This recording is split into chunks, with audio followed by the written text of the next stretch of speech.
She had refilled the same coffee cup 4 times before anyone in that diner learned her name. Leah Fisher wore a plain lavender dress and a white cap pinned low over hair, long enough to tell you it had never once been cut short, and she moved between the booths of the cobblestone diner the way she had moved between rows of a garden as a girl. Quiet, exact, never wasting a step. In 6 minutes, a man who had built a company worth $400 million would stand up from his coffee, set down his napkin, and say her name like it belonged to someone he had been waiting a long time to find. Because the woman they had offered an envelope of cash to make disappear had once signed her name to federal audits that put men in prison, and she was about to remember why she used to be so good at this. Tuesday mornings at the cobblestone diner smelled like burnt coffee and bacon grease, and the particular sweetness of maple syrup someone had spilled and never quite mopped up. The bell over the door had a crack in it, so it didn't ring so much as cough. Leah worked the floor from 6 to 2. She knew which booth wobbled, which mug had the chip that cut lips if you weren't careful, which regular wanted his eggs over medium even though he always said medium. She did not carry a phone. She carried a small green order pad and a pencil worn down to a stub, and she wrote in handwriting so neat that Ruth Ann once joked you could frame it. Her father worked the grill behind the pass-through window, his knuckles swollen now in a way that made him drop the spatula sometimes, though he never let anyone see him drop it twice. At 6:45, the man in the gray wool coat came in, same as every Tuesday and Thursday and sometimes Saturday, and sat in the corner booth with his back to the wall. He ordered black coffee and wheat toast, dry. He tipped in cash, always folded once, always the same amount. He never looked at his phone. He watched the room the way a man watches weather he isn't sure of yet. Nobody at the cobblestone diner knew his name was Richard Calloway. Nobody knew that 4 months ago, an anonymous letter had arrived at his company's headquarters describing invoices that did not match shipments that did not match anything at all, and that he had stopped trusting the men in his own boardroom enough to ask them what it meant. He had started eating breakfast in small towns instead, watching people, listening to how they talked about money, about work, about who deserved trust and who didn't. He had not expected to find anything here. He had been wrong before. Leah did not talk about Philadelphia. If a customer asked how long she'd lived around here, she said, "All my life," which was true and also left out the 6 years in between. The studio apartment above a laundromat on Spruce Street, the gray blazer she wore until the elbows shined, the desk at Kessler & Vance where she had once traced $11 million of falsified inventory reports back to a single, altered decimal point, and testified about it in a federal courtroom with her hands shaking under the table where no one could see them. She had been good at it, frighteningly good. The kind of good that made partners walk past her cubicle just to watch her work, the way you'd watch someone solve a puzzle faster than should be possible. She had also been so tired that some mornings she forgot to eat until 3 in the afternoon, and so alone in a city of 1.5 million people that she used to talk to the woman at the dry cleaners just to hear her own voice answered. When her mother's hand started shaking too badly to braid bread dough, Leah had come home for 2 weeks. She stayed 11 months. She had not decided to stay. She had simply one morning put on the dress her aunt had sewn for her when she was 17, pinned on a cap she still remembered how to fold, and walked to the diner because her father needed a second pair of hands, and she had 2 of them. She still counted numbers the way other people breathe, without deciding to. She could glance at a ticket rail of 11 orders and know within $1 what the till should read before Ruth Ann ever touched the register. She never said so. Nobody asked. She paid for everything in cash, folded neat in a small tin box she kept in her apron. She had never owned a smartphone in this life or the last one. In Philadelphia, she'd used a company laptop and nothing else, distrustful even then of anything that watched her back. She still walked the 1.25 miles to the diner most mornings rather than take the buggy, because walking let her think, and thinking was the one habit that had followed her home from the world and never left. She did not talk about why she left the community at 19, or why the leaving had cost her something with her father. That 11 months of refilling his coffee cup had only partly repaired. Some nights he still called her by her sister's name by mistake, the sister who had stayed, who had never gone anywhere, who he never had to forgive for anything. Leah had chosen this life twice now, once by being born into it, and once, 11 months ago, by staying. She did not know some mornings whether the second choosing had been about her mother's hands or about her own exhaustion with a city that had never once asked how she was, only what she had found in the numbers. She never told anyone that. There was no one in this diner who would understand the shape of it. Preston Vance had been coming to the Cobblestone Diner for 3 weeks, always with the same leather folio, always meeting the same man at the same back booth. Not Calloway, a younger man named Foss who worked logistics, and always leaving before either of them finished their coffee. On the Thursday it happened, Leah was clearing the booth behind them when Preston's folio slid half open against the vinyl seat, and a shipping manifest slipped loose onto the floor by her shoe. She picked it up to hand it back. She wasn't looking for anything, but her eyes did what 6 years at Kessler and Vance had trained them to do before her mind caught up. They went straight to the numbers, the way another woman's eyes might go straight to a familiar face in a crowd. 14,000 units shipped, 9,200 invoiced. The math didn't marry. It hadn't married for 3 pages running, and someone had rounded the discrepancy so cleanly across each line that it would take a very particular kind of attention to notice it wasn't an accident. She said nothing. She set the manifest on the table, straightened it once with 2 fingers, and walked back toward the counter. Preston caught up with her by the coffee station. He was a tall man who dressed like money and moved like he expected doors to open before he reached them. He looked at her. The lavender dress, the white cap, the flower still dusted pale on one wrist from helping her father that morning. And something in his face did the arithmetic her manifest never could. Plain dress, no makeup, no smartphone, paid in cash, walked to work, nothing here worth worrying about. You didn't see anything interesting on that paper just now, did you, sweetheart? He smiled when he said it, the kind of smile that wasn't for her at all. I saw a shipping form, Leah said. Numbers can be confusing, Preston said, and reached into his coat and set an envelope on the counter beside the creamer, folded the way Richard folded his own, except thicker, much thicker. Buy your family something nice. Forget you saw anything interesting. He said it loud enough that Ruth Ann heard it from the register, loud enough that 2 men at the counter turned their heads, loud enough that her father, through the pass-through window, went still with the spatula halfway to a plate. The Cobblestone Diner did not have a soundproof anything. Everyone within 15 feet now knew exactly what had just been offered to the plain girl in the apron, and exactly what he thought she was worth buying. In the corner booth, Richard Calloway had not moved, but he had set down his coffee cup, very quietly, and was watching now the way a man watches weather that has finally arrived. Leah did not touch the envelope.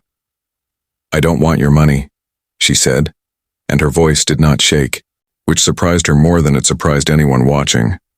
Preston's smile thinned. It's not a big deal. Consider it a tip.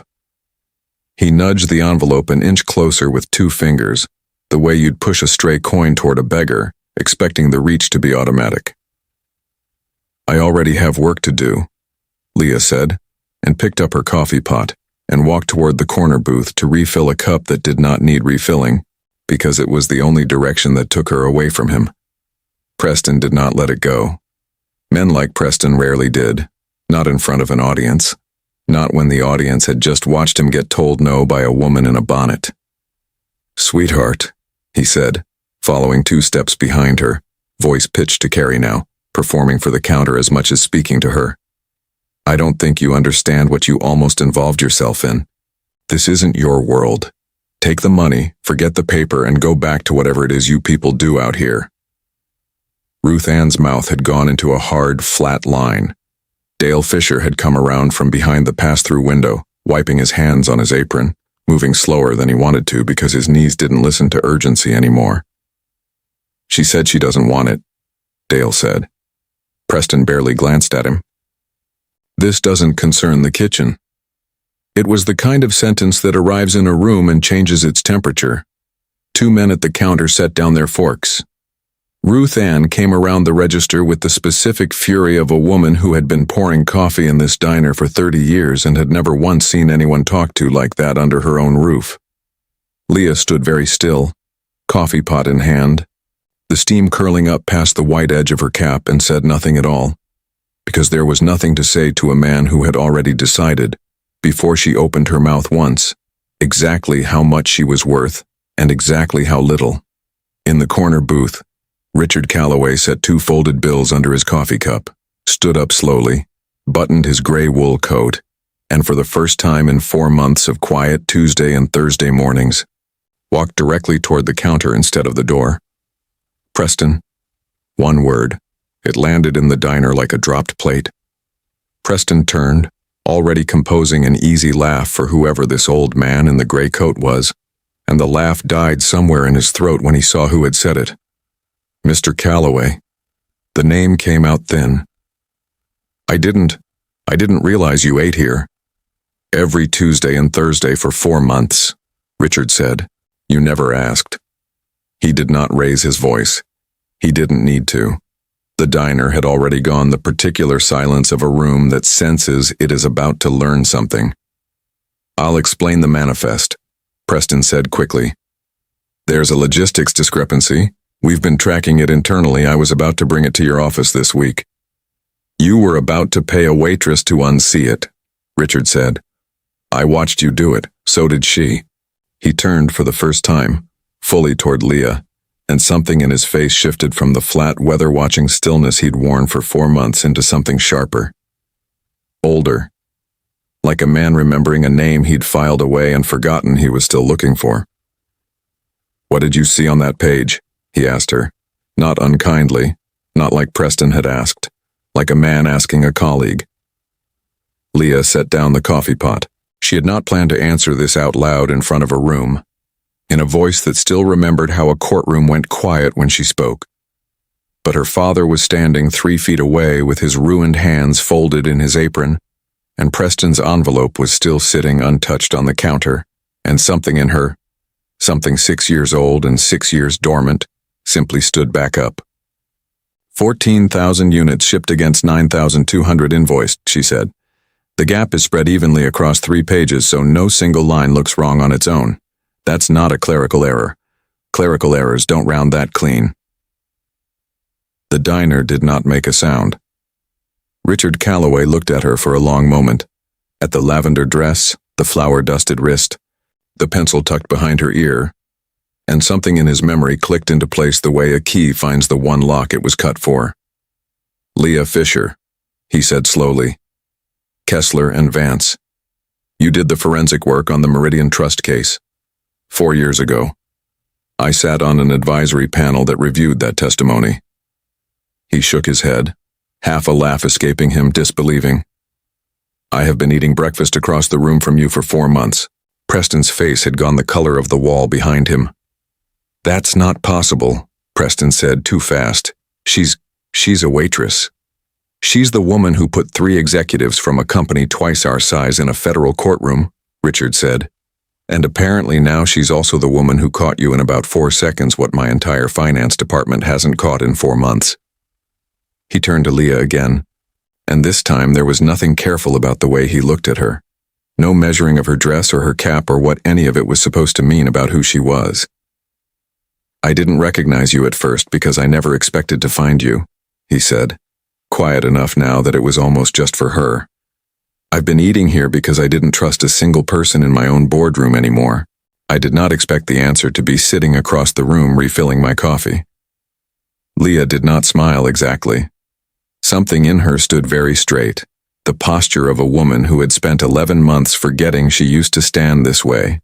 Spine set, chin level, the particular stillness of someone who has just been seen for something she never advertised and never intended to hide out of shame, only out of a life that no longer required it.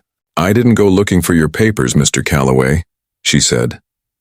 I only picked up what fell. I know, he said. That's exactly why I believe what you found. He turned to Preston. You offered a bribe to a witness, in front of 11 people, in a diner, on a Thursday morning. Because you assumed the dress she was wearing meant she wouldn't understand what she was looking at, or wouldn't have the nerve to refuse the money if she did. His voice had gone very level, the voice of a man who had made harder decisions than this one 100 times over. You were wrong on both counts, and now I'm wondering how long you've been counting on everyone around you being wrong the same way. Richard, let's discuss this privately. We're done discussing things privately, Preston. Privately is how this went 4 months without me knowing. Richard took out his own phone, the first time he had touched it in that diner in 4 months of visits, and made one call standing right there at the counter, while 11 witnesses and one waitress in a lavender dress watched a man's career end in real time. Security and legal. I want Preston Vance's building access suspended by the time I get back to the office. I want a full external audit of logistics invoicing going back 18 months, and I want it done by someone outside this company. A pause. Yes. Today. Preston did not argue further. There was nothing left to argue with. The room had already decided what it had seen, and the room was not wrong. He left without the envelope. Ruth Ann picked it up between 2 fingers like it might still be radioactive and set it, unopened, on the counter beside the register, where it sat for the rest of the morning like a small ugly monument to a plan that had failed. Richard Calloway did not leave. He sat back down in his corner booth, and after a moment he asked Leah, not ordered, asked, if she would sit across from him for 5 minutes when her shift allowed it. She finished refilling 3 tables first. Some habits did not bend for billionaires. When she finally sat, he offered her a position, head of internal forensic review, reporting directly to him, a salary with more zeros in it than she'd made in her best year at Kessler & Vance, an office, a title, her name on a door.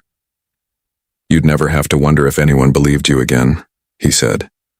I would make sure of it. Leah looked down at her own hands.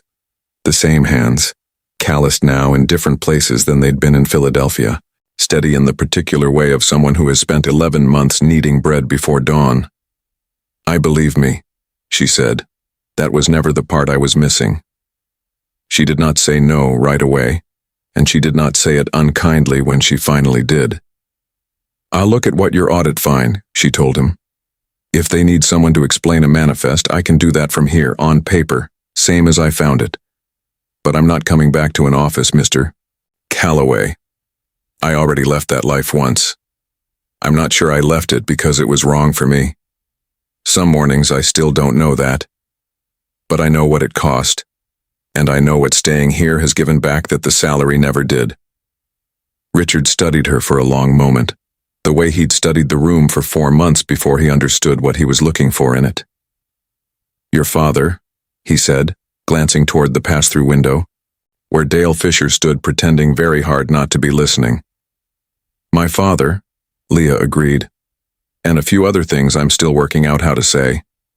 He nodded slowly, the nod of a man who had built a company by knowing exactly when to stop pushing a good decision that wasn't his to make. Then let me at least do this properly, he said, and took out a business card, and beneath his name he wrote a personal number that went to no assistant, no gatekeeper, only him. If you ever change your mind, about the office, about anything, this reaches me directly. Not because I think you need saving, Miss Fisher. Because I'd be a fool not to keep the door open. He left a tip that morning that Ruth Ann would talk about for a month, though Leah never told anyone the amount out loud, only that she'd folded it once, careful, the way she folded everything, and put it toward the diner's broken walk-in cooler instead of her own pocket. She did not take the card home to read again. She put it in the small tin box in her apron beside the folded bills, and did not decide yet what it meant that she hadn't thrown it away. The audit took 6 weeks. Leah heard about the outcome the way she heard about most things now, secondhand, weeks late. From a newspaper someone left folded on a counter stool. Preston Vance was gone from Calloway Industries entirely, and 2 other names below his were gone with him. Restitution was being arranged for a supplier who'd been quietly shorted for over a year. None of it required her to testify, to travel, to put her name to another courtroom. Richard Calloway had made sure of that without her having to ask. She read the article once, standing at the counter before the diner opened, coffee going cold in her hand, and then she folded the newspaper the way she folded everything and set it in the recycling, and went to help her father season the grill. Richard Calloway still came on Tuesdays and Thursdays. He tipped in cash, folded once. He never brought up the office again, though sometimes when the diner was slow, he'd ask her a question about something in the news, a company under investigation, a number that didn't sit right in a report he'd read. Not asking her to work exactly, just asking the way you ask a friend whose mind you trust. She answered when she wanted to and let it sit quiet when she didn't. And he never pushed either way. Some evenings, walking the mile and a quarter home in the particular gold light that came down over the fields before dusk, Leah still thought about Philadelphia. Not with regret. Exactly. She was careful with herself about the word regret, turned it over before she let herself use it. But with the same unresolved ache she'd carried home 11 months ago and had not yet set down. She had been good there. Frighteningly good. There were mornings she missed the specific, clean satisfaction of a number that finally, after days of chasing, agreed with itself.